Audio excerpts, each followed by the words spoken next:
Assalamualaikum warahmatullahi wabarakatuh dan salam sejahtera. Apa khabar semua? Cikgu doakan semua anak-anak murid cikgu dalam keadaan sehat dan sejahtera. Okey, video kali ini kita akan belajar tentang bagaimana kita boleh melihat suatu warna pada objek. Contohnya, ataupun bagaimana awak boleh nampak baju awak berwarna merah.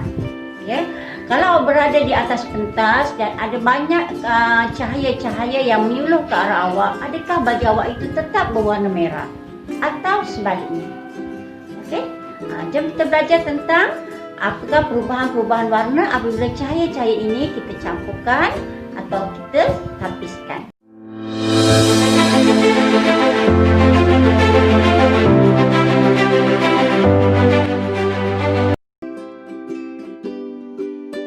Dalam cahaya putih terdapat warna spektrum. Warna spektrum adalah warna pelangi. Kalau kita lihat gambar di sini, kenapa daun itu kelihatan hijau? Bagaimana warna hijau itu boleh kelihatan? Penolakan cahaya merupakan penyerapan cahaya oleh penapis warna. Terdapat 3 jenis penapis warna, iaitu penapis biru, penapis hijau dan penapis merah. Apabila cahaya putih bergerak ke arah penapis biru, maka cahaya biru yang dapat melepasi penapis biru. Maka kita akan lihat cahaya biru kelihatan. 6 lagi warna cahaya diserap oleh penapis biru.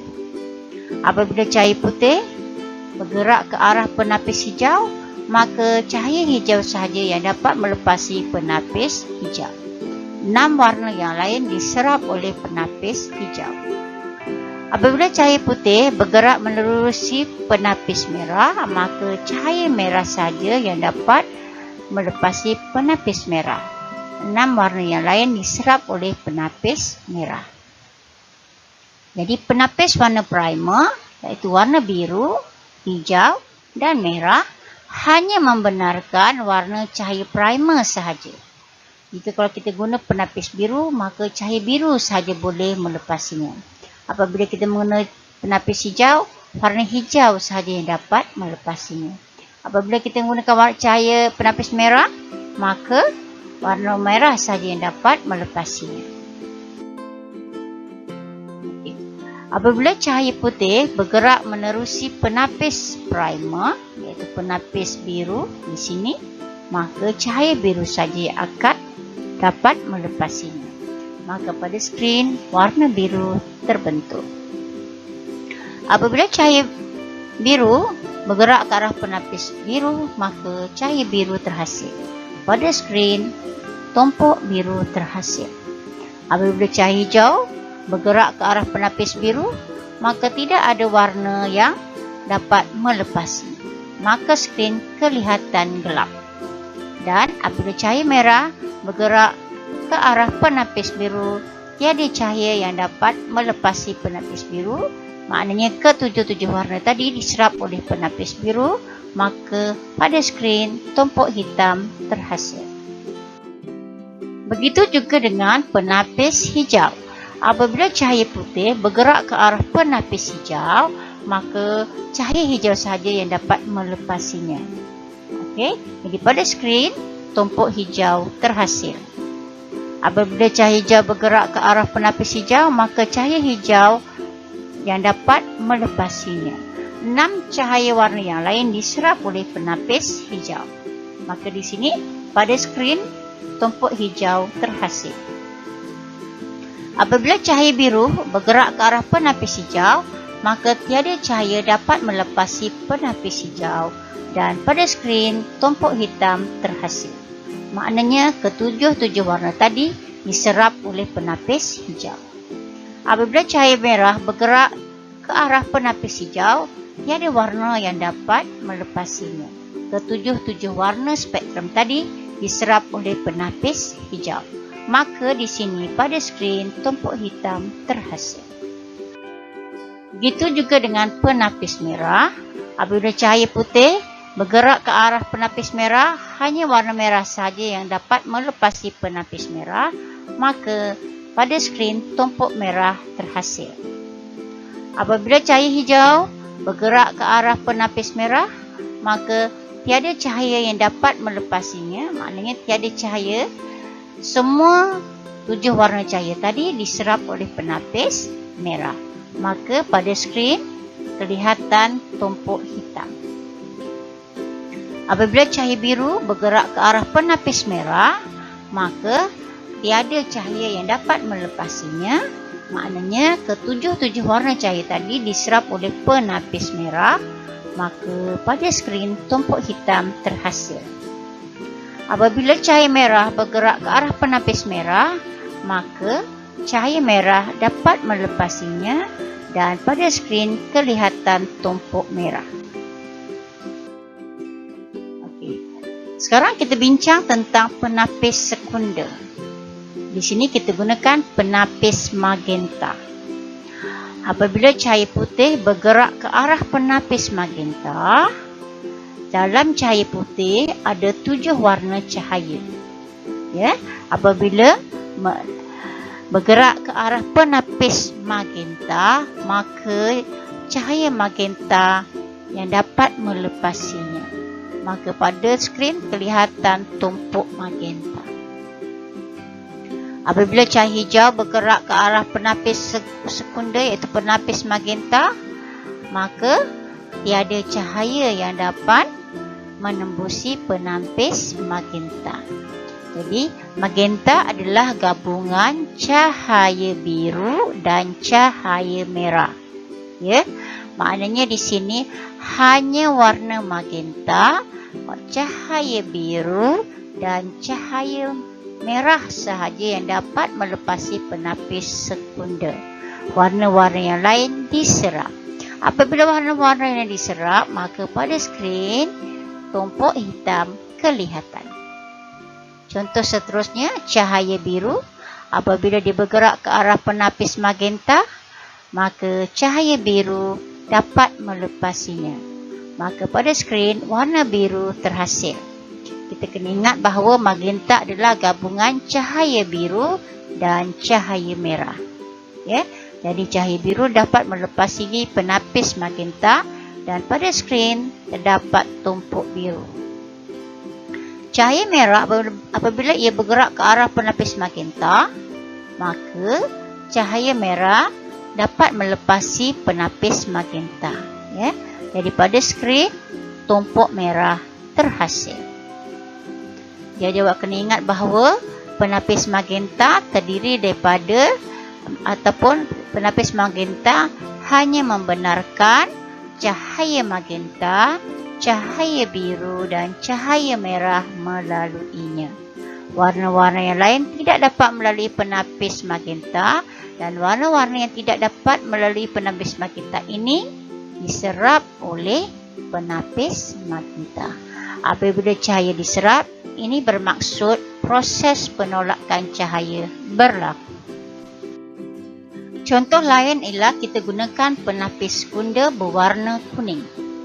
Apabila cahaya putih bergerak ke arah penapis kuning, maka cahaya kuning yang dapat melepasi penapis kuning dan pada skrin kelihatan tumpuk kuning. Kita tahu bahawa kuning adalah gabungan cahaya merah dan cahaya hijau.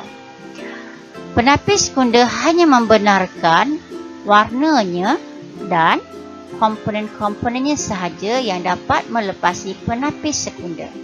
Dalam kes ini, hanya cahaya merah, cahaya hijau dan cahaya kuning yang dapat melepasi penapis sekunder.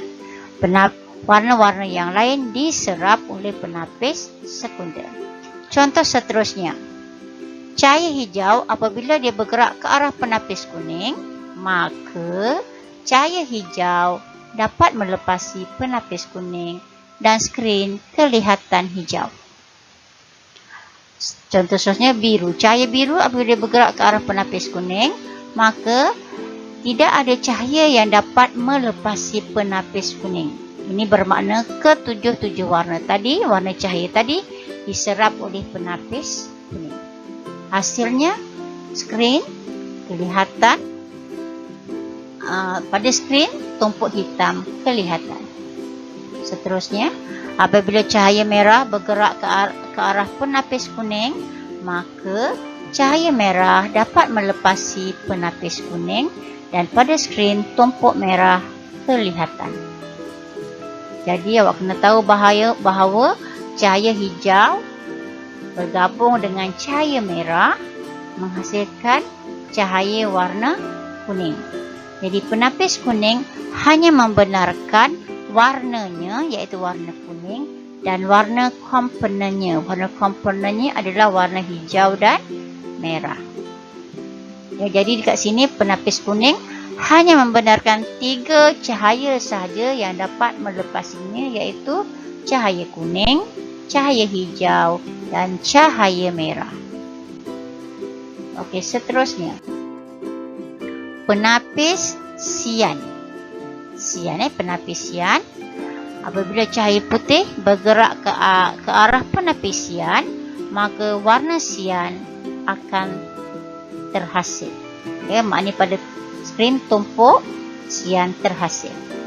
Seterusnya, apabila cahaya hijau bergerak ke arah penapis sian, maka cahaya hijau dapat melepasi penapis sian dan pada skrin tumpuk hijau kelihatan. Apabila cahaya biru bergerak ke arah penapis sian, maka cahaya biru dapat melepasi penapis sian dan pada skrin tumpuk biru terhasil. Apabila cahaya merah bergerak ke arah penapis sian, maka tiada cahaya yang dapat melepasi penapis sian dan pada skrin tumpuk hitam terhasil. Kita kena ingat bahawa cahaya hijau bergabung dengan cahaya biru membentuk atau menghasilkan cahaya warna sian. Jadi untuk penapis sian, hanya 3 cahaya saja yang dapat melepasinya, iaitu cahaya sian, cahaya hijau dan cahaya biru. Warna-warna yang lain tidak dapat melepasi penapis sian dan warna-warna yang tidak dapat melepasi penapis sian ini, warna-warna ini diserap oleh penapis sian. So di sini proses penolakan cahaya berlaku. Seterusnya, apabila kita ada 2 penapis, ya, contohnya dekat sini penapis sian dan penapis kuning, ya. Apabila cahaya putih bergerak ke arah penapis sian, maka dalam penapis sian ini dia hanya membenarkan cahaya sian, cahaya hijau dan cahaya biru melepasinya. Ya. Jadi cahaya biru, cahaya sian dan cahaya hijau dapat melepasi penapis sian. Apabila tiga cahaya warna ini bergerak ke arah penapis kuning, ya, jadi penapis kuning ini hanya membenarkan cahaya kuning, cahaya hijau dan cahaya merah sahaja melepasinya. Dalam kes di sini hanya cahaya hijau saja yang dapat melepasi penapis kuning. Hasilnya pada skrin kelihatan tumpuk berwarna hijau. Okey, diharap murid-murid boleh faham. Okey, contoh seterusnya. Apabila cahaya hijau bergerak ke arah penapis sian, kita tahu bahawa penapis sian hanya membenarkan cahaya sian, cahaya hijau dan cahaya biru melepasinya. Hanya 3 cahaya saja, tetapi oleh kerana puncanya adalah cahaya hijau, maka hanya cahaya hijau saja yang dapat melepasi penapis sian. Dan cahaya hijau ini apabila dia bergerak ke arah penapis kuning, maka cahaya hijau juga yang akan dapat melepasi penapis kuning. Warna-warna yang lain diserap oleh penapis kuning dan penapis sian.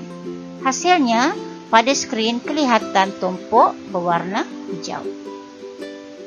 Contoh lain, cahaya merah apabila dia bergerak ke arah penapis sian, maka tiada cahaya yang dapat melepasi penapis sian.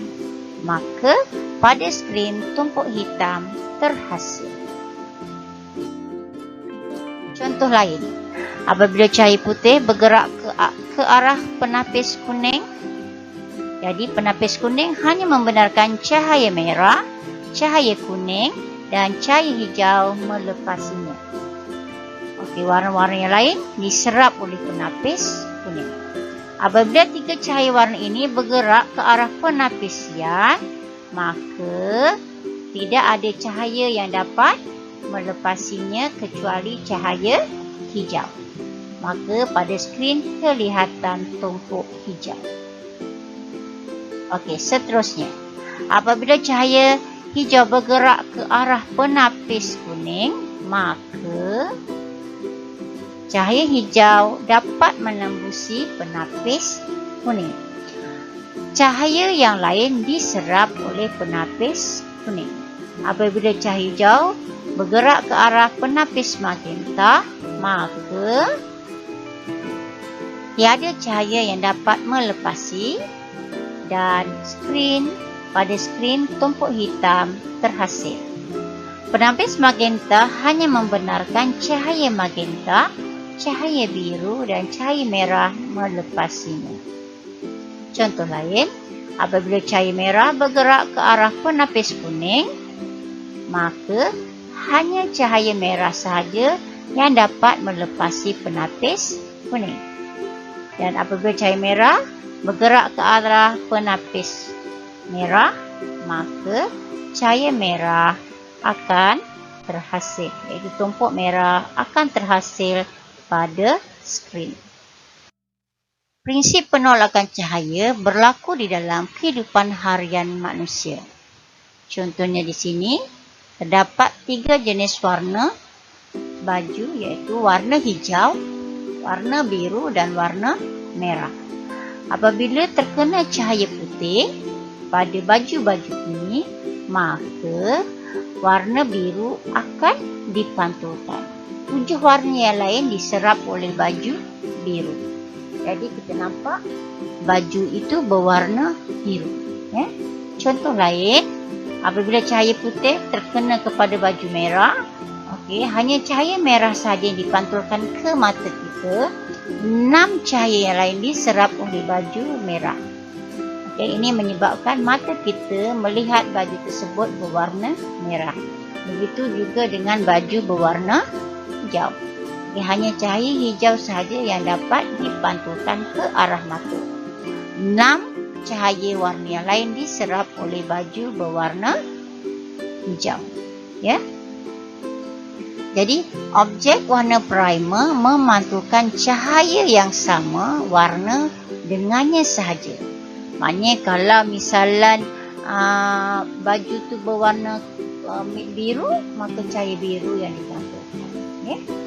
Hanya untuk objek-objek primer sahaja dia akan memantulkan warna yang sama warna dengannya sahaja. Apabila cahaya putih bergerak ke arah objek berwarna putih, maka cahaya putih akan dipantulkan ke arah mata. Ini bermaksud semua cahaya dipantulkan ke arah mata dan tiada cahaya berwarna diserap oleh baju tersebut. Objek hitam menyerap semua warna dalam cahaya putih dan tiada cahaya berwarna dipantulkan oleh baju tersebut, menyebabkan kita nampak baju tersebut berwarna hitam. Semoga bermanfaat. Jemput tonton video Cikgu Siti yang lain. Jangan lupa klik butang subscribe dan butang like sebagai tanda sokongan anda.